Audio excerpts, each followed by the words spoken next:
Hello నేను doctor A Vamshi Krishna, consultant orthopaedic surgeon, Vidhata hospital, Vijayawada. ఇవాళ నేను మాట్లాడే టాపిక్ వచ్చి షోల్డర్ డిస్లొకేషన్ అండి. Shoulder dislocation the most common joint dislocation అండి షోల్డర్. అలాగే వేరే జాయింట్స్ కూడా, ఎల్బో కూడా డిస్లొకేట్ అవ్వచ్చు, నీ జాయింట్ డిస్లొకేట్ అవ్వచ్చు, కానీ మోస్ట్ కామన్ గా షోల్డర్ డిస్లొకేషన్ అనేది జరుగుతుంది. షోల్డర్ ఒక్కటే ఎందుకు అంత కామన్ గా డిస్లొకేట్ అవుతుంది అంటే, షోల్డర్ కి రేంజ్ ఆఫ్ మూవ్మెంట్ అనేది ఎక్కువ అండి. సో వేరే జాయింట్స్ చూసుకుంటే ఎయిదర్ టూ ప్లేన్స్ లో ఇలా ఫోల్డ్ చేయటము, ఎక్స్టెండ్ చేయటము అదే ప్లేన్ లో జరుగుతూ ఉంటుంది. కానీ షోల్డర్ మూవ్మెంట్ కి వచ్చేటప్పటికి మనకి ఆల్మోస్ట్ 360 degrees ఆఫ్ రొటేషన్ చేస్తుంది, plus range of motion shoulder కి ఎక్కువ ఉంటుంది. సో ఈ రేంజ్ ఆఫ్ మోషన్ ఎక్కువ ఉండటం వల్ల షోల్డర్ స్టెబిలిటీ అనేది తక్కువ ఉంటుంది. అండ్ షోల్డర్ జాయింట్ కూడా ఒక బాల్ అండ్ సాకెట్ జాయింట్ లాగా చెప్తామండి shoulder. So ball and socket అంటే మనకి ఒక చిన్న రౌండ్ గా గోల్ఫ్ బాల్ లాగా ఉండే బోన్ అనేది వెళ్ళి ఇంకొకటి ఒక చిన్న సాకెట్ లాగా, డైలీ యూజ్ లో కప్స్ ఎలా అయితే ఉంటాయో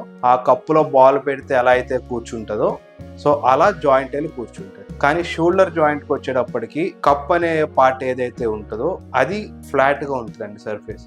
సో ఇలా ఉండాల్సి normal ball and socket joint ఇలా ఉంటుందండి. సో షోల్డర్ జాయింట్కి వచ్చేటప్పటికి ఇలా ఫ్లాట్గా ఉంటుంది. సో ఫ్లాట్గా ఉండటం వల్ల స్టెబిలిటీ అనేది తక్కువ ఉంటుంది. సో ఈ స్టెబిలిటీ కోసం అని షోల్డర్ మూమెంట్ కోసం ఆల్మోస్ట్ రొటేటార్ కఫ్ అని ఒక 4 మజిల్స్ ఉంటాయండి.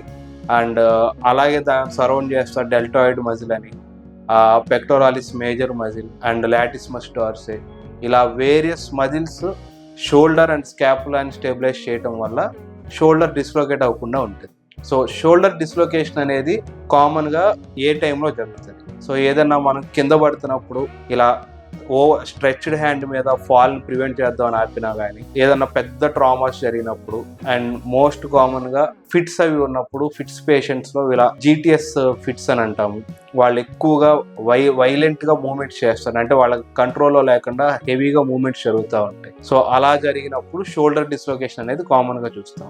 అండ్ కొన్ని కండిషన్స్ లో ట్రామా కానీ ఫిట్స్ కానీ ఏమీ లేకుండా కూడా షోల్డర్ డిస్లొకేషన్ అనేది జరుగుతుంది. ఈ కండిషన్స్ ఏంటంటే, మనకి ఏదన్నా ఎప్పటి నుంచో షోల్డర్ లోపల చిన్నగా డ్యామేజెస్ జరుగుతూ ఉండి, సో ఆ డ్యామేజ్ ఎప్పుడైతే కొంచెం ఎక్కువ డ్యామేజ్ జరిగి షోల్డర్ జాయింట్ ఎప్పుడైతే మాది సక్షన్తో హోల్డ్ చేయలేకపోతుందో అప్పుడు కూడా షోల్డర్ జాయింట్ డిస్లొకేట్ అవుతూ ఉంటుంది. షోల్డర్ జాయింట్ డిస్లొకేషన్ ఎన్ని టైప్స్ ఉన్నాయి? సో షోల్డర్ జాయింట్ డిస్లొకేషన్కి వచ్చేటప్పటికి యాంటీరియర్ అండ్ పోస్టీరియర్ డిస్లొకేషన్ చూస్తాము. అండ్ రెండిట్లో మోస్ట్ కామన్ గా యాంటీరియర్ డిస్లొకేషన్ అనేది మోస్ట్ కామన్ గా చూస్తాం. సో షోల్డర్ జాయింట్ మనకి నార్మల్ పీపుల్ డిస్లొకేట్ అయిందని ఎలా తెలుసుకోవాలి? కామన్ గా ఏదన్నా షోల్డర్ జాయింట్ డిస్లొకేట్ అవ్వగానే పేషెంట్ ఆ side, suppose right side shoulder joint dislocate అయితే పేషెంట్ మొత్తం ఆ రైట్ సైడ్ డ్రూప్ అయిపోయి ఉంటారు.